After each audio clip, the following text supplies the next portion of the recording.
Bismillahirrahmanirrahim. Assalamualaikum warahmatullahi wabarakatuh. Alhamdulillah rabbil alamin wassalatu wassalamu ala rasulil amin wa ala alihi wa sahbihi ajma'in. Qala rabbi shrah li sadri wa yassir li amri wa hlul 'uqdatam min lisani yafqahu qawli, amma ba'd. Alhamdulillah, bertemu lagi kita mata pelajaran fiqh PDPR, dan pada pelajaran yang lepas telah kita bincangkan berkenaan dengan syarat qisas bagi badan dan juga bagi nyawa. Syarat qisas bagi nyawa yang pertama dan syarat qisas bagi anggota badan yang kedua. Dan hari ini kita akan sambung pelajaran kita pada qaul al-musannif thumma asyara. Wa qala al-musannif rahimahullahu ta'ala wa nafa'ana bi'ulumihi fid darain amin. Thumma asyara al-musannif liqa'idatin. Nampak tak tahu dah? Nampak ni? ثم أشار المصنف لقاعدة.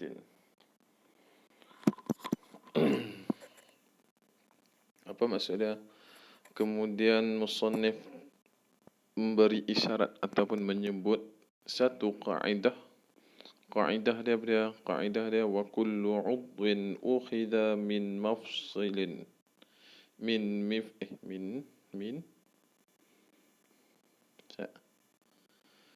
min mafsilin, ya betul.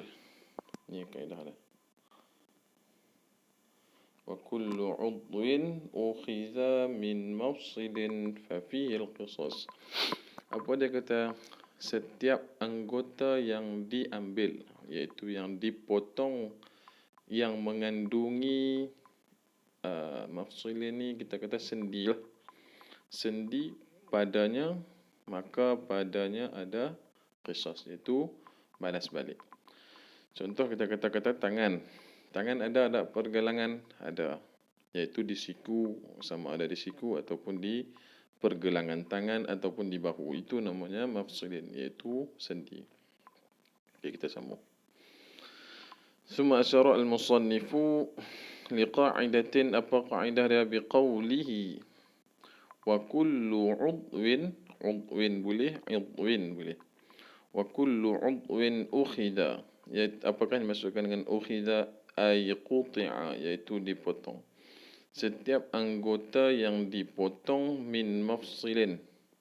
Apa yang dipotong? Maksudnya dipotong oleh penjenayah ataupun penjahat.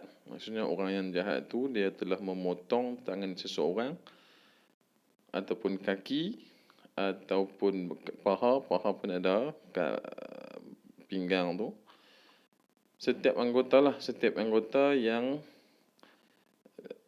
penjenayah itu buat, ada pada anggota tersebut sendi, kamirfaqin wa ku'in, seperti mirfaq, siku dan ku', iaitu pergelangan tangan tempat kita pakai jam tu.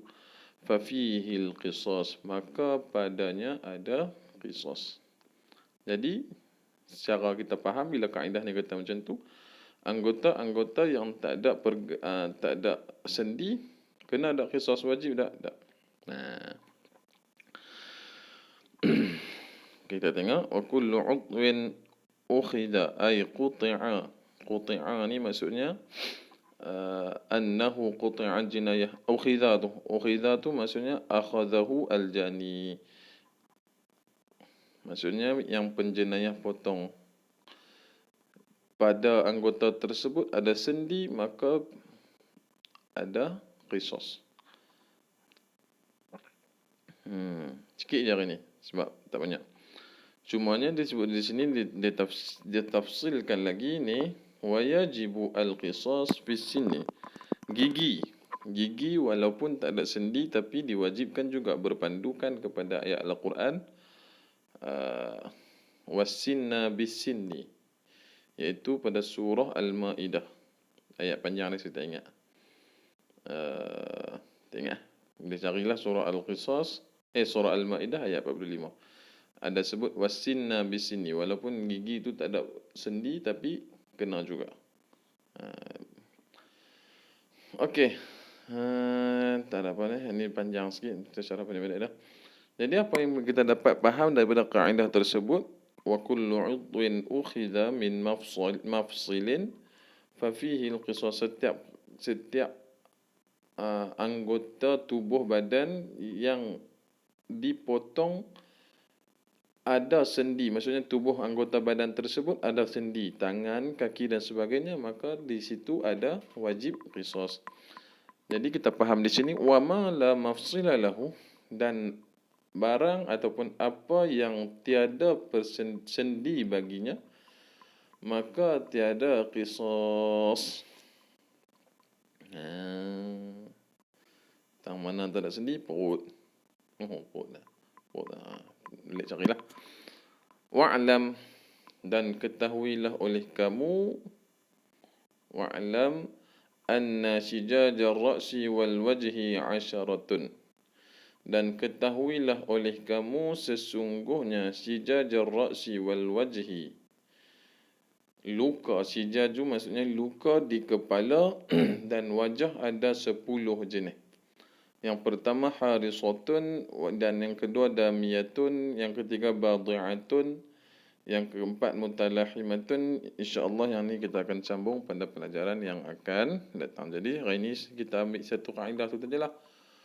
Wa kullu 'udwin ukhidha min mafsilin fa fihi al-qisas. Setiap anggota yang mengandungi sendi dipotong oleh penjenayah, maka di situ ada qisas. Qisas ke atas apa?